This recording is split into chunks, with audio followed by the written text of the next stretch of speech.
जय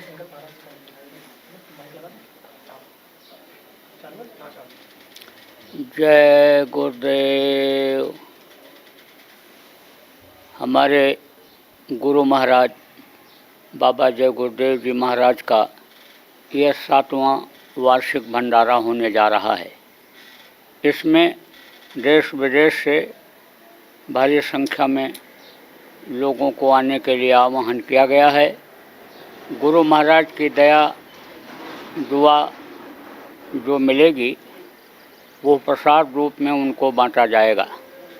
जो लोग आकर के प्रसाद अपने हाथ से ले लेंगे उनके दुख तकलीफ़ बीमारी मानसिक आर्थिक यानी कष्ट में लाभ मिलेगा। हर तरह से उनको फ़ायदा दिखाई पड़ेगा।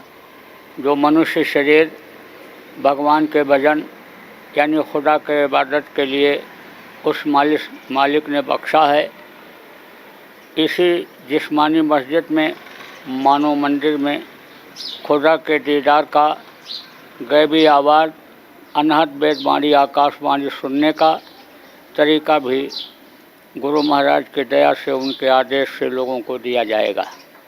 इसलिए हमारा ये आह्वान है कि आप सभी लोग जो भी इस आवाज़ को सुन रहे हैं, सभी लोग इस कार्यक्रम में शिरकत करने की मेहरबानी कृपा करें।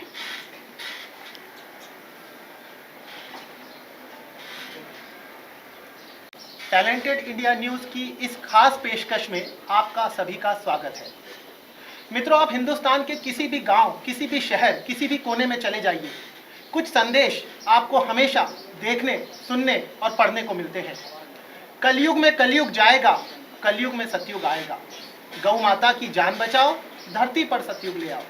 शराब मांस को दूर हटाओ, धरती पर सतयुग ले आओ। आओ सतयुग, आपका हार्दिक स्वागत है।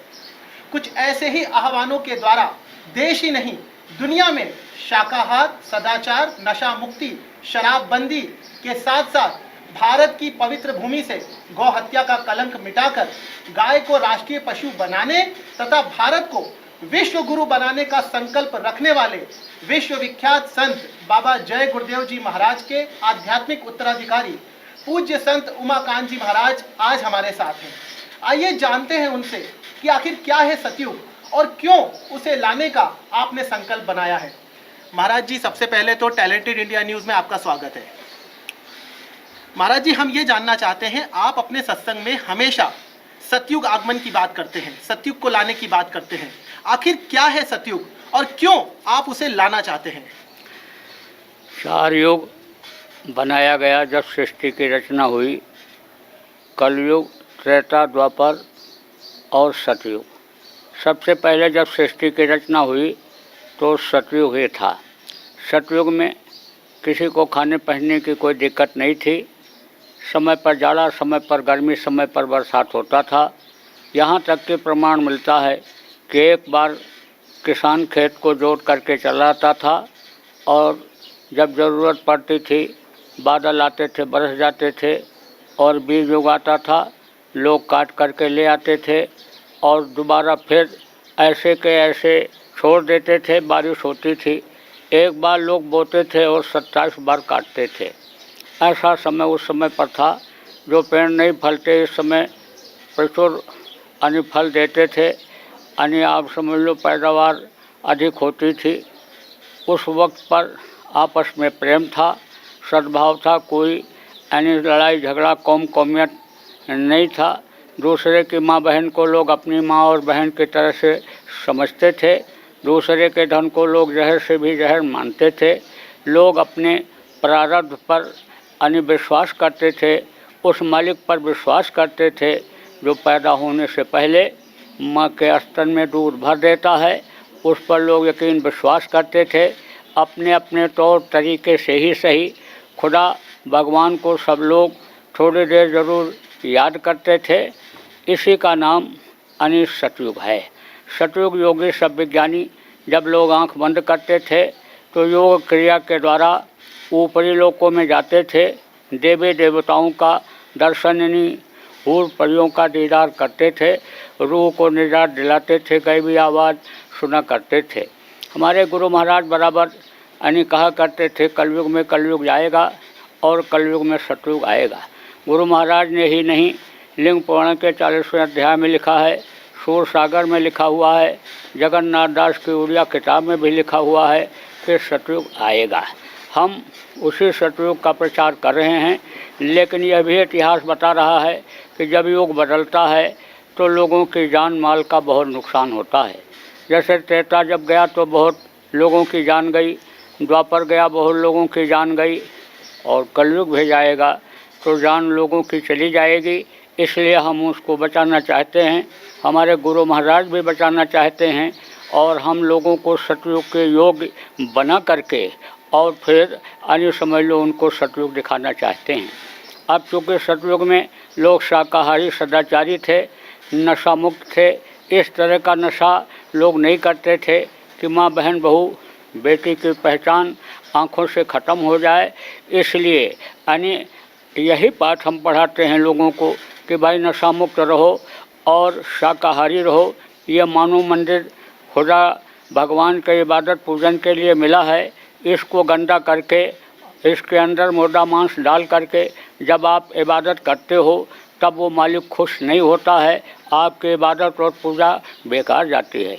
इसलिए यह मनुष्य शरीर भी चेतन है और वो मालिक भी चेतन है। ये जीवात्मा जो इस समय जड़ सी हो गई, इसको चेतन करने का तरीका गुरु महाराज भी बताते थे और हम भी बताते हैं।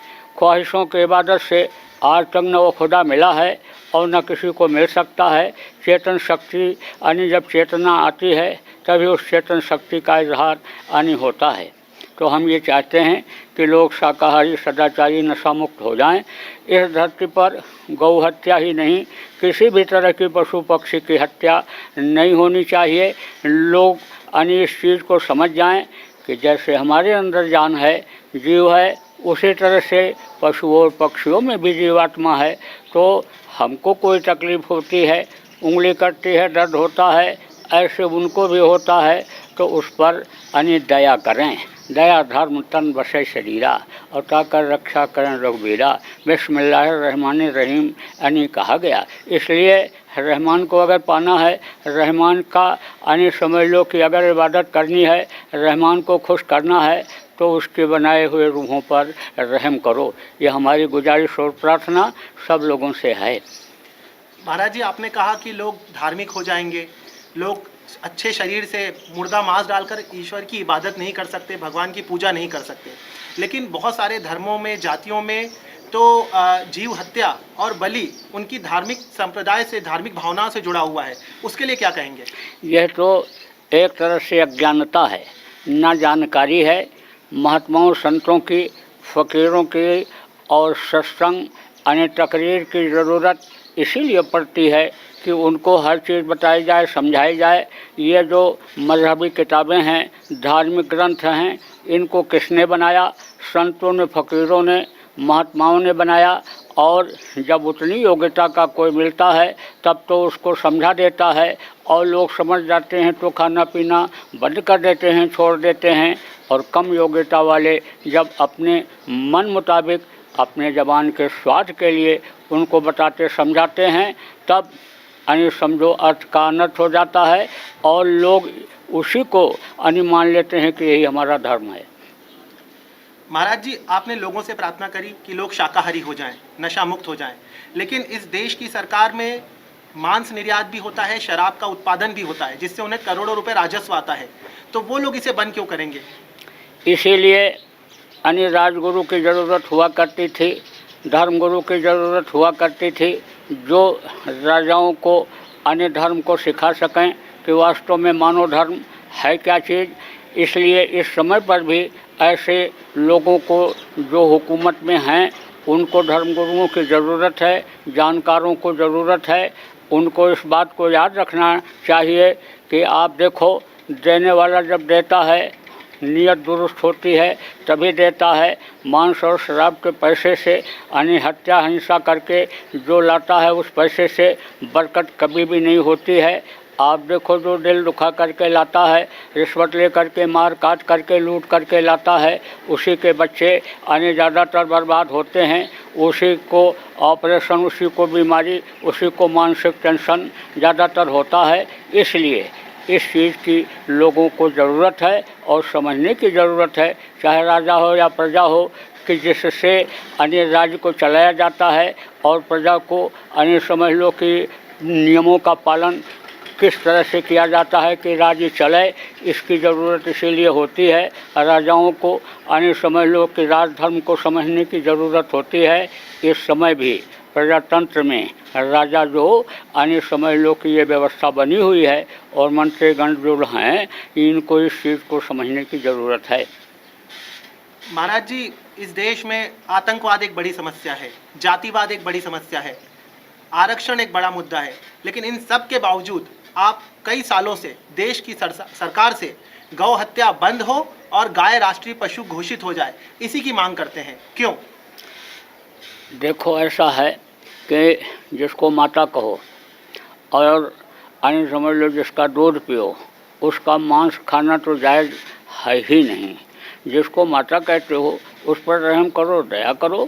अन्य समझ लो कि गाय को अन्य लोगों की एक भावना जुड़ी हुई है, राष्ट्रीय पशु, उसको अगर बना दिया जाए तो इसमें किसी का कोई नुकसान होना नहीं है, क्योंकि गाय हर जात मजहब के लोग पालते हैं, उनका दूध पीते हैं और उनके गोबर का प्रयोग करते हैं, घी का प्रयोग करते हैं। किसी से भी कहो कि आप गाय के दूध में यानी चाय काफ़ी नहीं पियोगे, दूध नहीं पियोगे, कहेंगे क्यों नहीं पिएंगे।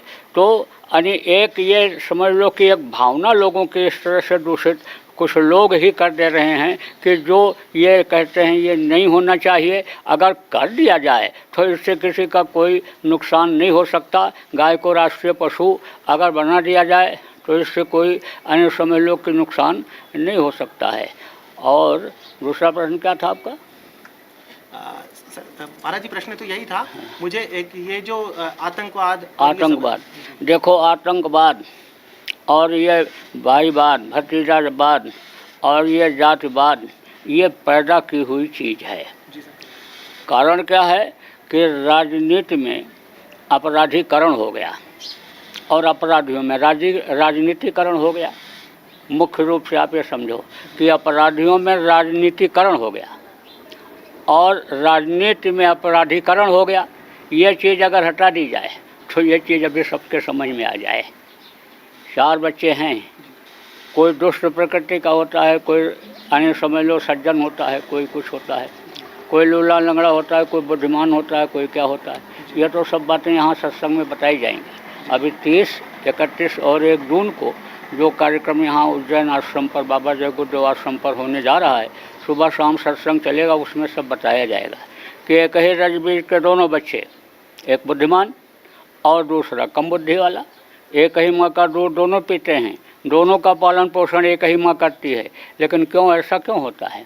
एक दुष्ट हो जाता है, एक अच्छी प्रवृत्ति साधु प्रवृत्ति का होता है। इसका क्या कारण है, ये तो विस्तार में बताया जाएगा कि इससे बच्चे नालायक नहीं निकलें। अब यह है कि इस तरह की शिक्षा होनी चाहिए, देशभक्ति की, मानव भक्ति की, इस तरह की शिक्षा होनी चाहिए कि जिससे दूसरी तरफ इनका नज़र न जाए। व्यवस्था इस तरह की बनानी चाहिए। रही बात ये कि जाति पात की, तो कोई बात ही इन लोगों को किसी को नहीं करना चाहिए। 2 चीज़ बना देना चाहिए, 2 जाति बना देना चाहिए, एक गरीब और एक अमीर। जिसके पास नहीं है उसकी व्यवस्था कर दो और जिसके पास खाने पहनने को है उसको खाने पहनने दो, ऐसी व्यवस्था बना दो। तो अभी आरक्षण और ये सब लड़ाई झगड़ा और ये इसके लिए खून कतल और जिंदाबाद मुर्दाबाद बोल करके हड़ताल तोड़ फोड़ की ज़रूरत नहीं रह जाएगी, सब खत्म हो जाएगा। अब जो इस चीज़ को समझ जाता है कि सबके अंदर उस मालिक की रूह है, सबके अंदर इस चीज़ ये जीवात्मा है, और जो उसको देखता और समझता है उसके यहाँ अन्य समझ लो इस तरह की कोई बात नहीं होती है। और अच्छा समाजवाद, अच्छा मानववाद अगर आपको देखना है तो आप आइए, देखिए 30, 31 मई और 1 जून को यहाँ पर आपको दिखाई पड़ जाएगा नज़ारा। महाराज जी, आपने कहा अच्छी व्यवस्थाएं बनेंगी तब एक अच्छा राज्य, एक अच्छा देश का निर्माण हो पाएगा। इस वक्त भारत में 2 सबसे बड़ी समस्याएं हैं। एक कश्मीर जहां हमारे सैनिक बेमौत मारे जा रहे हैं, और दूसरा है मंदिर मस्जिद जिसके नाम पे फसादात होते हैं। आपके दृष्टिकोण में इन दोनों समस्याओं का एक अचूक समाधान क्या है? निस्वार्थ हो करके अगर कोई भी समस्या हो उसका समाधान किया जाए तो बहुत ही आसानी से समस्या का समाधान हो सकता है।